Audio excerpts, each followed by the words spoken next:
예수님께서 바리새인의 한 지도자의 집에 떡을 잡수러 들어가셨습니다. 저희가 엿보고 있고 예수님께서 그 고창병 든 사람 하나를 고쳐주려고 하시는데요.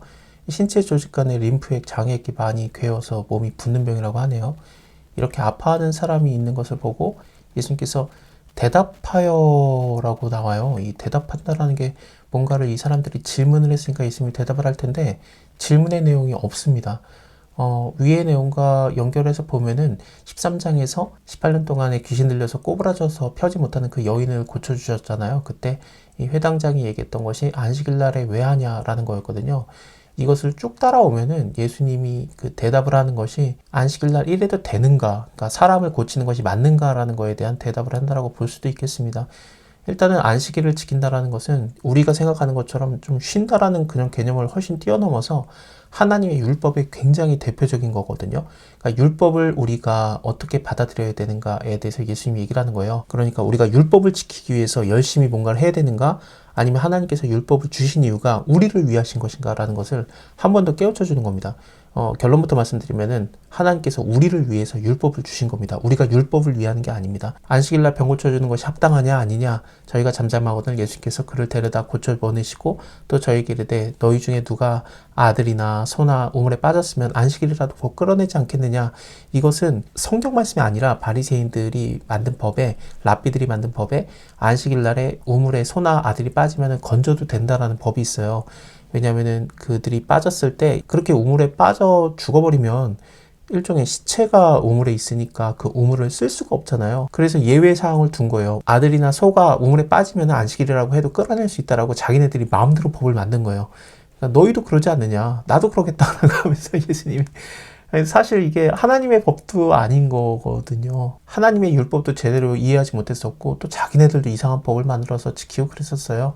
청업을 받은 사람의 상자의 택함을 모시고 저에게 비유로 말씀하여 가라사대 누구든지 혼인잔치에 청함을 받을 때에는 높은 자리에 앉지 말아라. 그리하면 너보다 더 높은 사람이 청함을 받은 경우에 너와 저를 청한 자가 와서 너더러 이 사람아 내 자리를 내어줘라 그러면은 부끄러워서 말석으로 내려가게 되니까 그때 오히려 말석에 앉으면은 그러면 청한 자가 와서 너더러 버텨 올라와서 앉으라 하리니 그때야 함께 앉는 모든 사람들 앞에서 영광이 있으리라. 자기를 높이는 자는 낮아지겠고 자기를 낮추는 자는 높아지리라.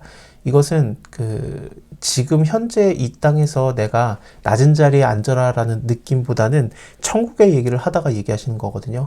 그러니까 내가 사람을 대하는 거, 어떤 사람들, 높은 사람들 대하는 거, 그것을 좋아하는 것보다 오히려 그 낮은 자들과 함께 하려고 해라. 그러면은 하나님 때에 예수 그리스도께서 너를 영광으로 이끄시는 날에 너를 모든 사람 앞에서 높은 자리로 초대할 거니까 그러면은 사람들 앞에서 영광이 있으리라. 그러니까 천사들 앞에서 영광이 있으리라. 그 얘기를 하는 겁니다. 그래서 바로 다음에 정확하게 얘기를 해줘요. 잔치를 배설하려거든 너는 가난한 자들, 병신들, 저는 자들 소경을 청해라.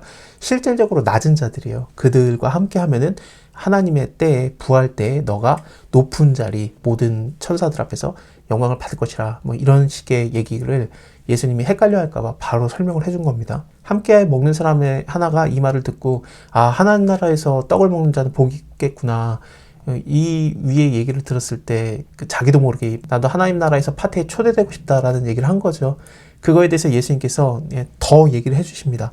어떤 사람이 큰 잔치를 배설하고 많은 사람을 청하였는데 잔치 시간에 그 청하였던 자들에게 종을 보내어서 이제 오소서 모든 것이 준비되었습니다. 근데 다 일치로 사양하여서 안 가는 거예요. 나 밭을 샀는데 이제 보러 가야 되겠다. 말이 안 되죠. 보고 나서 밭을 사야지 이제 와서 본다는 게 이게 말이 안 되잖아요. 또 어떤 사람은 나는 소를 5결이, 그러니까 5쌍 10마리를 샀으니 이제 시험하러 가겠다. 시험하고 나서 10마리를 사야지 어떻게 그냥 시험하지도 않고 산 다음에 이제 시험하겠다고 하는 겁니까? 이건 핑계를 대는 거예요. 그리고 어떤 사람은 나는 장가를 들었으니 가지 못하겠노라. 이거는 그럴 수도 있겠다는 생각을 하겠지만 그게 아니라 이게 장가를 들 때 그 마을을 다 초대하고 왔던 사람들에게 다 찾아가서 인사하고 사례를 하는 그런 풍습이 있습니다.